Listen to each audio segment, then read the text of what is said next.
we got 25 deflections in the second half, which is not easy to do against a good passing team. We created 18 turnovers, only turned it over 11 ourselves. Really played a terrific game. We played two halves, had to battle them. Guys stepped up that don't normally play, like VJ did. Won't show up in a box score, but he played outstanding defense, made a lot of really good plays. Really proud of our guys. This was a big game for us. We've been through the mill with a schedule, and we stay at an even keel and keep getting up for every game as if it's a national championship game, and I like the effort that our guys give. Just a tremendous game of shutting down the three, getting our deflections and forcing turnovers. Coach, we could just talk about the defensive effort against Luke Kennard. Only got 2 shot attempts in the second half. Well, we didn't want to play a box and one, but what we wanted to do is play 4-on-4 and keep the ball at his hands, switch all the time. And the other guys are very good players. I mean, they got All-Americans almost at every position, but we just wanted to play 4-on-4. And VJ did a good job most of the night doing that. What about your offense in the second half? Where that picked up quite a bit. What was the reason for that? I told the guys that our ball movement wasn't good, and you're trying to run a pick and roll coming down the court. They're good defensively on that. If you create 4 or 5 passes and then take the pick and roll, the rolls will be open, the shots will be open, and we did that much better in the second half, obviously shooting 58%. Thought he was very good.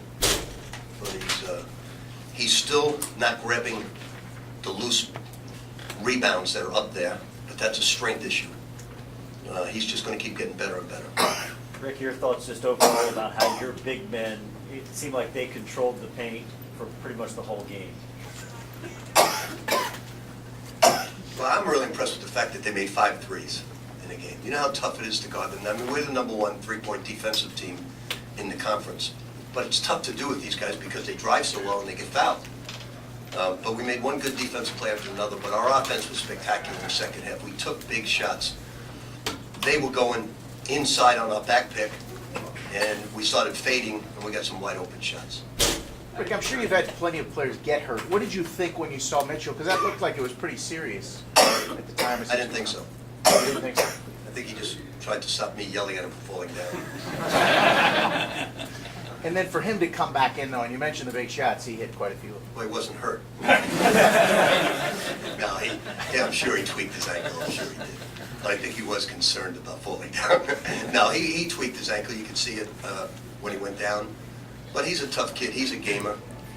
He's a terrific basketball player. He's a lot of fun to coach. How did you turn them over so much? Well, I just think we played intelligent defense the entire game, which we haven't done. We didn't back up. We knew they were going to beat us off the bounce, and we wanted to switch. We took away the high post pass, and they started running over, and we fouled them too much, and then we changed that.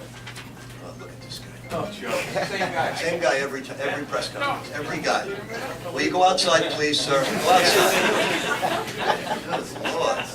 In church, he does it all the time, too. Yes, he does. Goes up for communion, preaches the body of Christ, and he puts the phone's ringing. I was right behind him. That's 100% the truth. Rick, other than having a good man-on game matchup, what goes into trying to get to 4-on-4? Switching.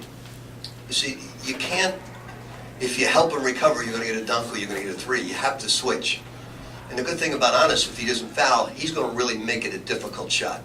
And we weren't afraid to put Giles to the line. He's a 57% free throw shooter. On your radio show, you were pretty, I think, fair to race down and all this stuff that's I happen to think, I'm in a minority, I happen to think he's a terrific young man. I think it's a reflex action, like somebody throwing an elbow, because he's a very highly intelligent young man. So why would you do it? I think he's a terrific young man who made a mistake, and made 3 of them.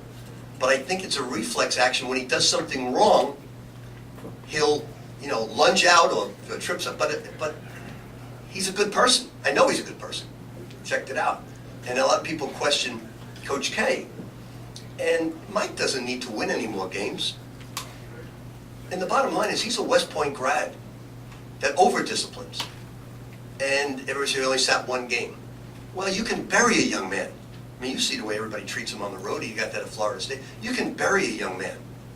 So this is all about preserving a young man, and I happen to know, he's a terrific young man that keeps making these mistakes of lashing out when he does something wrong, and he'll cure it. He's a terrific player, a terrific guy, and he just made a mistake, but he's not, he shouldn't, he tripped one of my players, but it's wrong, no question about it. But the one thing I don't do is, I know Mike very well. He's an over-disciplined guy. He's believe me, that kid's paying the price in other ways, but you hear the crowds everywhere he goes, he buries them. I mean, he's the modern-day Christian Leitner right now. And it's, I think he happens to be a terrific person who's made some mistakes. I don't think he'll make it again. That's my opinion.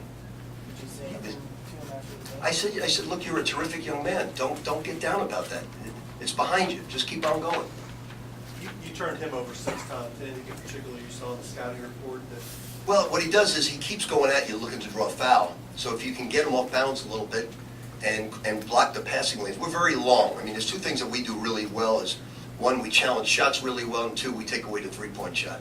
So we were bothering him, but he got to the foul line, and when Kennard and him get to the foul line a lot, then it's 2 points every time.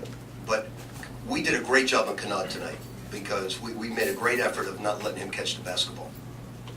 Coach, it seemed like that action with the high screen roll at the top, Quentin and Donovan were able to split that a couple of times and really attack the paint. Is that something that you guys want to explore? Yeah, you got to create motion first. If you create movement, then the defense is not sure what to do. If you come down and you just run it, the defenses always can plan what to do. But when you create movement side to side and then you go downhill, it's much different. And then you can split it, then you can pass it. And outside of Ray's one pass inside to Anis, where he should have just dribbled it back out, they were executing it beautifully.